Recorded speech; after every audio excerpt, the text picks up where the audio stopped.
Alright, so today we're going to talk about the 2015 Open. This is my first Open. I've been in CrossFit for almost 2 years now. I missed the 2013 Open. Caught a little bit of it on ESPN though. One of the cool things that got me started in CrossFit.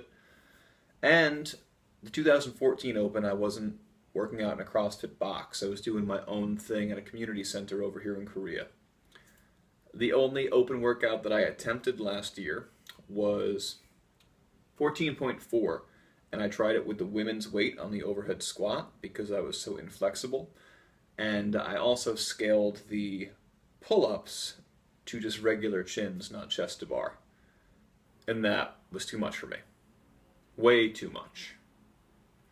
So with a year of training since then, I'm happy to report things have gotten a lot better, and that's the way I'm looking at this year's CrossFit Open. Didn't come close to regionals. Didn't really come close to the Asia Championships either. I think I made it like into the 80s or 90s for the Asia Championships, and I probably finished in the 400s for Asia. I didn't wind up putting in all my scores for either one of them. CrossFit.com gave me some problems where they wouldn't recognize my email address, so I couldn't submit the scores in the Asia Championships. I just straight up forgot. I forgot to put in 15.4 and 15.5. So I'm not sure. But I think I would have wound up being in maybe the 80s there. That's what I was in 15.3. So workout by workout real quick. 15.1, that pointed out to me toes to bar. I'm very weak on toes to bar. I can probably crank out 10 or 12 of them unbroken without a problem, but I really start to degrade after that. So that is something that I'm going to have to work on definitely in the future. I was unhappy about that, but it wasn't unexpected. The clean and jerk, though, on 15.1a, I was pretty happy with. I got about 230, which is not a spectacular improvement in my 1RM, but I was happy I was able to hit that after fatigue, right? 15.2 I liked a little bit better. The chest to bar pull-ups I actually felt pretty good on. Pretty good. I made it into the second round. I finished with 86 reps, and I felt fucking terrible that day. Terrible. Like, where you go into the bathroom and you shit water beforehand. That was like that. So I think if I were to redo the workout, I would have easily made it into the second round and probably gotten into the hundreds for my reps. I'm sorry, the third round and gotten into the hundreds for my reps. For 15.3, I was ecstatic with my score. I think I scored 325. And muscle ups and double unders, neither of which I could do at this time last year.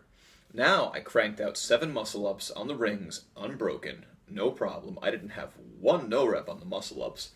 And the double unders, I cranked out no problem. 2 rounds of them.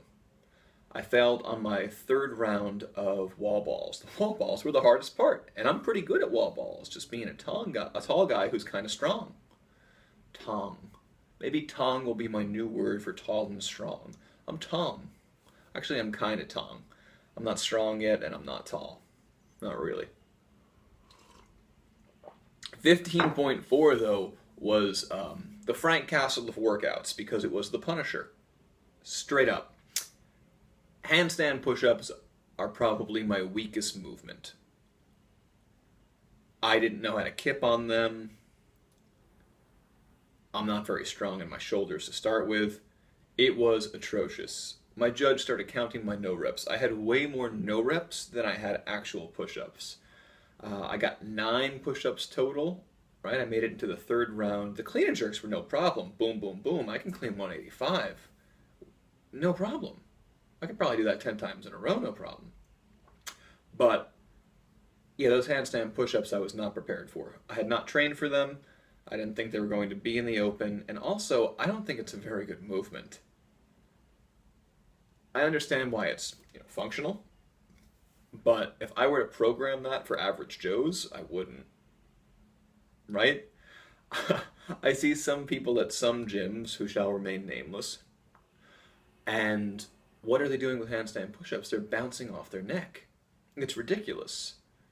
I feel like handstand push-ups are, if not a regional level movement, they are definitely a movement meant for advanced individuals.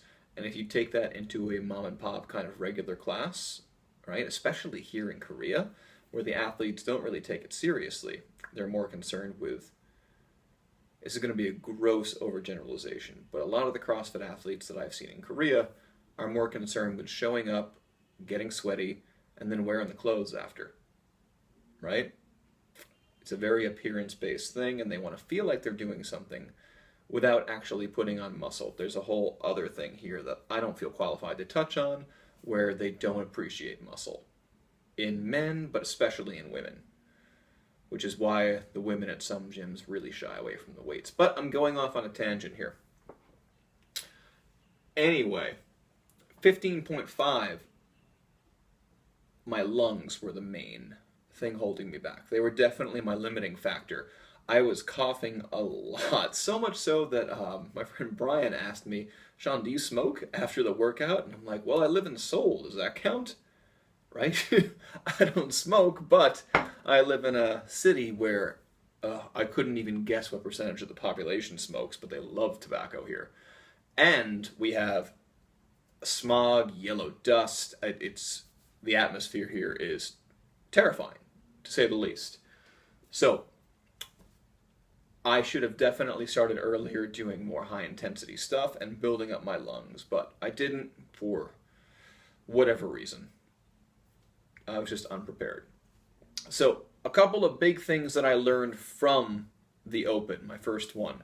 First, baking soda is an awesome fucking supplement. Read Stronger, Faster, Higher, I think, by Mark McCluskey, who wrote for Wired. It's an amazing book, and he says baking soda has as much kind of good research about it as creatine. It's incredible. So, I believe if you take baking soda from the 1 to 9 minute range, it's going to act as an antacid for your muscles and really help to buffer the hydrogen ions that are causing that acidity, right? That you feel. A lot of people think it's lactic acid. That's not true. That's just what we thought 100 years ago, and the myth persists. The second thing I learned, high-intensity interval training on the rows, the sled, or just straight doing sprints is awesome. I am the leanest that I've ever been, and no, I'm sorry, not the leanest I've ever been. I'm close to the leanest I've ever been, and I'm 190 pounds, and I haven't lost any strength, really. I just pulled a 395 deadlift for 5 reps the other day. It's amazing. I've also learned nutritionally that you have to eat more carbohydrates when you're doing that. I'm a big fan of eating ketogenically. It's the same thing Rob Wolf says.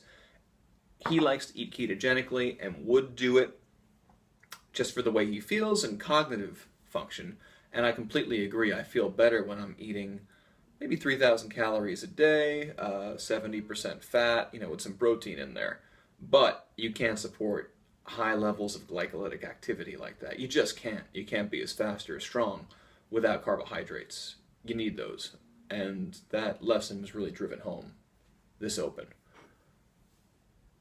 And the Open is long. I learned the Open is long.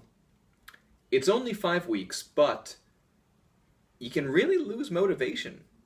And you need to find a way to get in there and grind every day. So, I recommend inundating yourself with other CrossFit stuff. Hang out with other CrossFitters. Listen to CrossFit podcasts. Listen to books on athletics. Things that are going to make you hungry. Listen to Arnold's autobiography. That's going to make you hungry. Realize why you're doing it. And if you're not going to regionals, don't take it so seriously, man. You want to be hungry and you want to do the best that you can, but if you're doing the scaled workouts or if you're in 100th place, you don't need to smash yourself and do the workouts 3 times to get 4 extra reps. It's a good benchmark. It's a way to test yourself. It's fun. It's what it's supposed to be. Don't make it the bane of your existence. I've seen other people do that and I don't understand it. This shit is supposed to be fun, and you're not supposed to get hurt being a weekend warrior. So, those were pretty much my thoughts from the 15 Open. I'm completely thrilled with my progress. Things have gone amazingly well in the last year. especially in the gym. I am 190 right now, and geez, in May of 2013 I was 168. So 22 pounds, and I'm probably only about 1 or 2% body fat higher. I feel really good about that. Putting on 20 pounds of muscle in almost 2 years. My mobility has increased a lot. There was a time where I had trouble doing back squats just because of how far back you need to get your shoulder. Granted, that was almost 10 years ago, but that did happen. And now I can do overhead squats with reasonably heavy weight. My shoulders aren't there yet. They're not perfect, but they're better. And it's important to acknowledge that. Muscle ups, gymnastics in general, I feel much stronger on than before. Not strong, but stronger. I think that's about it. And the most important thing, being around other CrossFitters in this environment has totally motivated me and made me fall in love with the sport, let's say, right? The philosophy, the idea, more than ever before.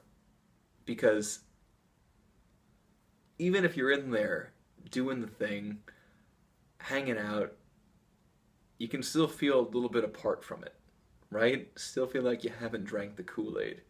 And I haven't. I don't think CrossFit can cure cancer. You know what I mean? But I am a lot more excited about it now that I've been to competition, because we had these big events at the Reebok CrossFit gyms over here, Sentinel. I got to meet a lot of other people in the community, and it was a really exciting time. I want to be more a part of this community now, and I'm going to take some steps to make that happen. Stay tuned to see what those steps are. And I'm looking forward to doing this again in 2016 and telling you about how I fucking crushed it. Fucking crushed it, bro. We'll wait and see what happens then. Alright? But now it's time for the off season. Fun stuff. I'm going to start Jim Wendler's 531 tomorrow. Tomorrow being the first Monday in April? Not quite sure of the date. Maybe the 6th or the 7th. And I'm probably going to ride that baby out for 12 weeks, and if I'm still making progress, maybe a little bit longer. But the off-season's going to be a fun time. Going to get bigger, nastier, stronger. Maybe not nastier. I still like to be nice. But tune in next time, and we'll talk about that.